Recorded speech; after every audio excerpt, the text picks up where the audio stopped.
Hi everyone, this is Saloni Sharma. Welcome to my channel Learn with Saloni. Guys, please थोड़ा noise अगर आ रही है इसको ignore करने की कोशिश करना।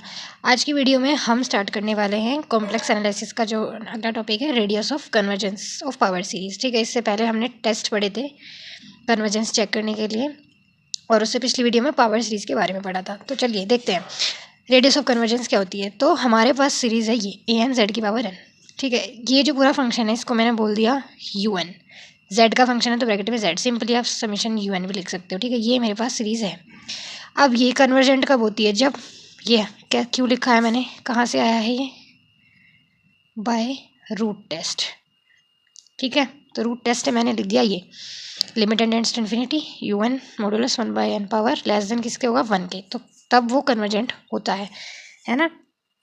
अब limit n tends to infinity u n की यहाँ पर आप वैल्यू रख दो। यू एन की वैल्यू क्या है? ए एन जेड की power n 1/n less than 1।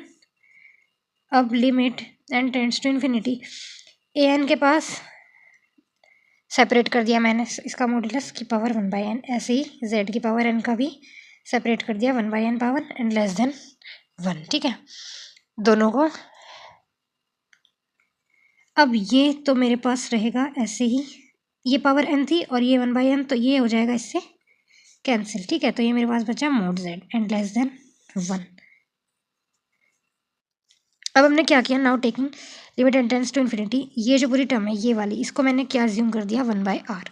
तो ये टर्म क्या बन जाएगी, यहाँ पर क्या आ जाएगा 1/r and mod z means mod z upon r less than 1।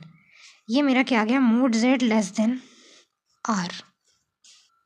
अब ये कंडीशन किसकी थी? कन्वर्जेंट होने की। तो जब ये कंडीशन होगी तो होगी कन्वर्जेंट, और जब ये mod z greater than r होगा तो वो होगा डाइवर्जेंट। अब यही मैंने जो यहाँ पर लिख दिया, 10 सीरीज हमारी ये इस कन्वर्जेंट होगी और डाइवर्जेंट कब होगी? According as this, mod z less than r होगा तो convergent and mod z greater than r होगा तो डाइवर्जेंट। अब इसी लाइन को मैंने थोड़ा और अच्छे से लिख दिया, therefore corresponding to every power series this, हर पावर सीरीज के लिए जो इस फॉर्म में होगी यहाँ पर एक एग्जिस्ट करता है हमारा नॉन नेगेटिव रियल नंबर, क्या? आर। ठीक है, सच डैट क्या होगा, जब mod z less than r होगा तो सीरीज कन्वर्जेंट होगी एंड ये ग्रेटर देन आर होगा तो सीरीज डाइवर्जेंट होगी। ये आप याद कर सकते हो तो ठीक है, अदरवाइज ये भी चल जाएगा। अब आपका बीएससी एमएससी में क्या है कि समटाइम्स क्वेश्चन तो आते ही हैं, लेकिन ये थ्योरेटिकल पार्ट भी कभी कभी आ जाता है और कभी नहीं भी।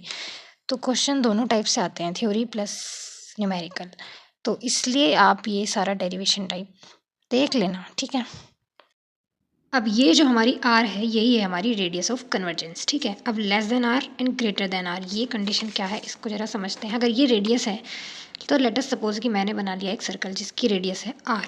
ठीक है, so now we draw a circle of radius r. ठीक है, विद सेंटर एट ओरिजिन, मैंने माना ये जो सेंटर है इसका ये ओरिजिन पर है, मीन्स 0,0। ठीक है, एक्स वाई जो हमारे पॉइंट होते हैं एक्स एक्सिस पर।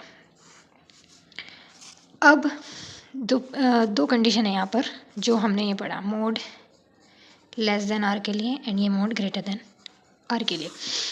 ये सीरीज कन्वर्जेंट कब होगी? For Z with in this circle. Convergent के लिए ये वाली थी, तो जब आर के अंदर अंदर लेस देन आर से छोटा छोटा, यानी कि ये इन साइड दिस सर्कल जो वैल्यूज़ होंगी जेड की सारी, उनके लिए वो क्या होगा? विद इन द सर्कल क्या होगी? Convergent. And every point outside the circle जो ग्रेटर देन आर है, यानी आर के बाहर आउटसाइड क्या होगा मेरा? डाइवर्जेंट। और अंदर क्या होगा? कन्वर्जेंट। ठीक है, और ये जो सर्कल है इसको हम बोलेंगे सर्कल ऑफ कन्वर्जेंस, और ये जो रेडियस है इसको बोलेंगे radius of convergence of power series. तो अगर आपको ये दोनों कुछ भी एग्जाम में इस टाइप का पूछ लिया तो आप ये सारा प्रोसीजर जो हमने पीछे किया है ये बताएंगे, ये लिखेंगे और तब ये होगा। ठीक है, पूरा कॉन्सेप्ट समझना ज़रूरी है, इस बात के ऊपर ध्यान दो। अब यहाँ पर 3 पॉसिबिलिटीज़ हैं आर के लिए। अगर आर की वैल्यू जाती है 0, मीन्स देखो ये है पूरा सर्कल मेरा, आर की वैल्यू अगर 0 यानी कि यहाँ से हम कहीं गए ही नहीं, यही पॉइंट है बस, आर की कोई भी वैल्यू नहीं है ना, 0 ही है ओनली, कोई डिस्टेंस नहीं, तो सिर्फ यहीं पर ही तो कन्वर्ज करेगी ना वो, क्योंकि इनसाइड द सर्कल की बात हो रही है, यानी कि कहाँ पर कन्वर्ज करेगी? ओनली z = 0 पर। अगर आर फाइनाइट है, ये जो आर है ये मेरी कोई फाइनाइट वैल्यू है, तो जहाँ तक इनसाइड द सर्कल, जो ये डेफिनेशन अभी हमने पढ़ी है, इनसाइड द सर्कल क्या होगी? कन्वर्जेंट एंड आउटसाइड क्या होगी? डाइवर्जेंट। अगर मेरा आर इनफाइनाइट हो जाता है, इनफाइनाइट मीन्स ये आर इन्फिनिटी है, बहुत बड़ा सर्कल है, ठीक है, इनफाइनाइट, तो क्या होगा, convergent at all values of Z, Z की सारी वैल्यूज़ के लिए वो क्या करेगा, वो सीरीज़ क्या होगी, कन्वर्जेंट होगी।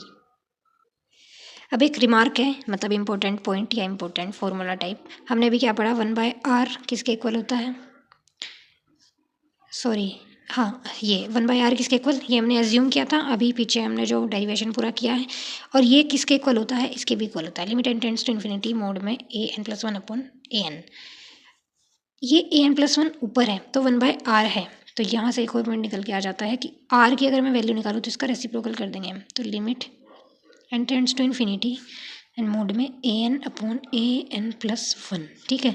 तो जब हम क्वेश्चंस करेंगे हम डायरेक्ट r भी निकालना चाहें तो हम ऊपर an रखेंगे और नीचे an+1, और अगर ऊपर an+1 होगा तो वो 1/r की वैल्यू होगी, ठीक है। एक डेफिनेशन है बस, sum function of a power series, sum addition मतलब यानी कि समेशन, तो अगर मैंने लिखा f z is equal to summation n tends to infinity to sorry n is equal to 0 to infinity, कहाँ से रन कर रहा है, 0 टू इन्फिनिटी an z की पावर n, तो ये जो मेरा फंक्शन है इसको मैं एफ जेड को क्या बोल दूंगी, f z is the sum function of power series. तो इसी के साथ ये वीडियो हमारी कंप्लीट होती है।